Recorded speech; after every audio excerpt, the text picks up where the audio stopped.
আমাদের হিন্দু সম্প্রদায়ের সবচেয়ে বড় ধর্মীয় একটা অনুষ্ঠান। এটা খুবই ভালোভাবে হবে। এখানে আইন শৃঙ্খলা রক্ষার্থে তাদের যে একটা বড় ভূমিকা হলো, তারাও ওই জায়গায় সবসময় পুরা সময়টা দেখার জন্য তারা দিনে 3 জন করে মনে হয়, আর রাত্রে 4 জন করে লোক, 24 ঘন্টা যেন এই মণ্ডপটা একটা অবজারভেশনে থাকে, এই ব্যবস্থা থাকবে।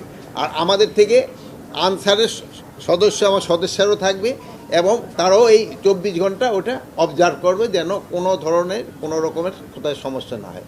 আমরা একটা নতুন অ্যাপসও তৈরি করে দিয়েছি এবং ওইটার মাধ্যমে যদি কোনো রকমের ঘটনা ঘটে, ওইটা সত্যতা আছে কিনা ওইটাও চেক করা, ওই ঘটনা যে ঘটছে ওইটা প্রতিকারও যেন সাথে সাথে নেওয়া যায়, ওইটার ব্যবস্থা করা হয়েছে।